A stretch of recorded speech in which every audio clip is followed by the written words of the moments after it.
Walton used to be the assistant coach for the Warriors, learned under the great Steve Kerr, but he still has a little bit to learn when it comes to clipboard smashing. Steve Kerr in the finals 2016 still has the most epic clipboard smash. Also, bonus take, clipboard manufacturers, step your game up here. Those aren't like monster hits. Step your game up a little bit. Microsoft Surface. Bonus take. Luke Walton's about to get fired. Bonus take, Wild.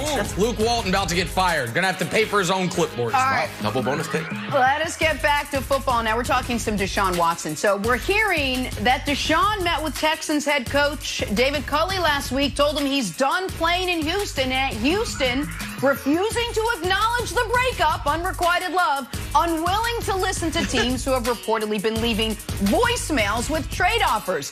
First of all, voicemails, second take, always text, never call, or voice text if you're me. Deshaun tweeted this yesterday, quote, "Loyalty is everything, don't you forget it." Whether those are future lyrics or not, it still means something. So, Brandon, why hold on to Deshaun now that he's officially demanded a trade? What's in it for Houston? It's time to move on, Jenna. I mean, of course they want this guy because he's a top 3, top 4 quarterback. That's why they want him. But I think this is deeper. And I'm going to go to one of our buddies, our colleagues, one of the things that he made epic this last year in the middle of a global pandemic when racial tension was soaring. Acho, Uncomfortable Conversations. All right, so this is going to be Brandon Marshall's segment of Uncomfortable Conversations. I find it interesting. If I put myself in Deshaun Watson's shoes and I'm in this situation, here's what I'm thinking. J.J. Watt, rumblings of J.J. Watt begin to come out towards the end of the year of J.J. Watt potentially wanting out, potentially J.J. Watt asking for a trade or being released. J.J. Watt sat at the table in a seat that seemed to be equal and respected, and he got what he wanted. 2 businessmen sat down and said, look, it's not working out, and I think it's best for us to move on. And then you got Deshaun Watson. He comes in, he sits in a seat, and it doesn't seem to be equal. So I think this is a huge issue. This is an organization that came down when Obama was elected to president, and they said, don't celebrate. This is an organization that's told their guys, don't take a knee, or you will be cut, you will be traded. So there seems to be something here that is bigger than just football.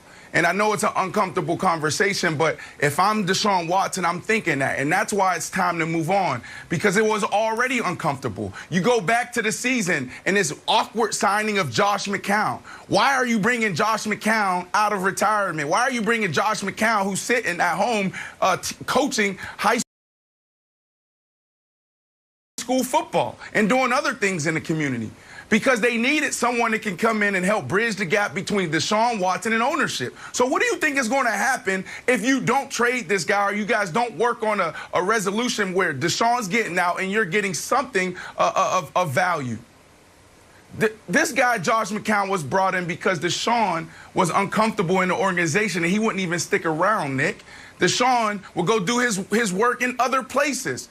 And at the quarterback position, you want a guy that can come in and make everybody better. We talk about it around Tom Brady. We talked about it about Big Ben this week. And Deshaun Watson is that guy. But he's not going to be that if you keep him. It's going to get worse, and it's going to be the same situation and the same story that we saw in Houston with James Harden. So I don't like this, and I think it's bigger than just football right now.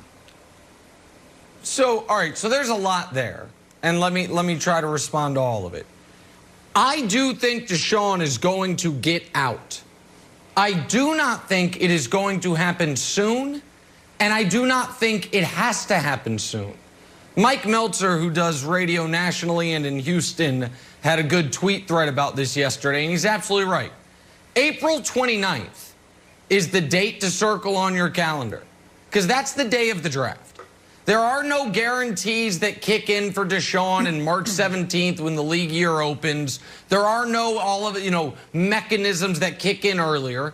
The Texans have to have this figured out by the draft. And they are not incentivized at all to rush it. Like they need to see how desperate teams will get. If there's a team that thinks they're going to draft a quarterback that's like, oh, we don't love the quarterbacks, they need to see what bidding war materializes. And it's in their interest to see if there is a Russell Wilson trade, what the compensation there is, because Deshaun Watson, by virtue of his age and his contract, is a better asset than Russell Wilson. So that sets the floor for a Deshaun Watson trade. So I do think Deshaun is going to get out. I don't think it has to happen this week. Now, to your other point about JJ, and Brandon, I think you know me well enough to know I have in my entire career leaned in as opposed to leaned away from those uncomfortable conversations. Yep. And if I see a double standard, particularly a racial double standard, we talk about it openly and honestly. I think the J.J. Watt 100%. Situation, though, is not a really apples to apples comparison in this regard.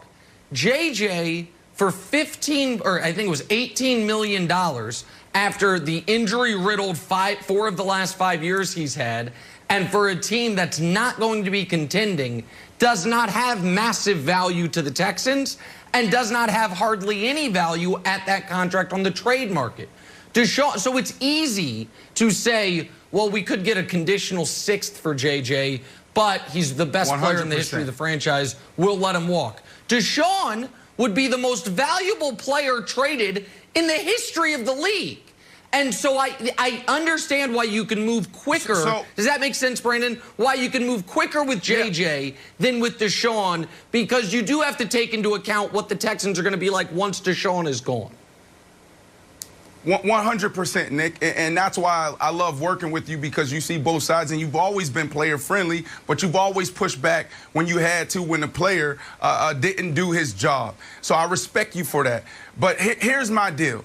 All right, when I knew I was going to retire, walk away from the game, and then go full-time broadcasting, I thought about, like, what is my personality? What seat do I occupy? And the first thing that came to my mind was, always make sure you give the players perspective, because you're a player. I can't get on this show and talk to you about statistics and the history of the game, because that's what you've done for almost 20 years, almost your whole life. I will never be a Nick Wright. I'm not as good as you. I can't be Kevin Wildes and being able to tell impactful stories in a way that everybody can relate and is entertaining and it's funny. I can't do that. I can't interview people like Jenna Wolf and have 2 Emmys. I can't do it. So my place and my seat that I occupy on this show is the player's perspective. Every day when I walk out this door and I walk into my facility, I got 60 professional athletes out there. I got 22 college athletes training to go to the NFL draft. In April and May, I'm going to have 10 NBA draft eligible guys training here. And we have these conversations. So when I'm sitting up here, it's not just me trying to be cool. I'm actually giving the player's perspective. And it's not just my perspective from 2006 when I was drafted. I'm talking to guys who are in the locker room now. And these are the things that they're saying. And this is what's happening in Houston. Guys are literally thinking like, yeah, Nick, you're right, 100%. It's easy to walk away from J.J. Watt, and not so much Watson. But in that locker room, these guys are feeling uncomfortable. Right. They're uncomfortable. And for that reason, yep. That's the old Slim Charles line I use from The Wire all the time. Don't matter if it's a lie. If it's a lie, we fight on the lie. And the reason I use it is because what I said about JJ and Deshaun and the difference of values and trajectory and the contract and stuff, I think is all accurate. It also might be meaningless if the majority of players in the locker room see it the way, Brandon, you laid out, which is why your perspective's so important. If they see it as, you got to be kidding me. JJ wants his release, and the next day he's on Twitter figuring out where he's going. Deshaun, they won't even answer the phone. So even if there is a reasoning behind those discrepancies, you do risk, and I think this is your important point, Brandon, you risk alienating not only Deshaun, who's probably not going to be there, but other guys in that locker room who see it the way you do, who see it the way Deshaun does, who you are going to need to have to be there. So I think it's an important point. I just think that from a pragmatic perspective, there is a difference there, but it doesn't mean that from a narrative perspective in the locker room, that difference matters much. I think that's right. Well, they still seem both sides to be in. Go ahead. Go ahead, Brandon. Finish up. Yeah, just the last thing, Jenna. I just think that the Texans have a public relations issue. Like, if I'm thinking about the Texans, like Deshaun Watson, he's going to play, what, 10 more years, maybe 15 years if he's lucky, and he adopts the TB12 method. The Texans are going to be here for another 100 years or so, right? So if I'm the Texans, I got to think about what does my brand look like after Deshaun Watson. And you have some damage control. So you got some issues here, and you got to fix those things right now. And as of this morning, they are still at an impasse, so I got to wait and see what happens. Take a turn. Talk some Dallas Cowboys now. Why are they sticking with Dak Prescott? Even though Russ said he's open to Dallas, even though Dak hasn't been offered a contract in like 18 years, it feels like. To be discussed next. First things first. Good stuff, Brendan.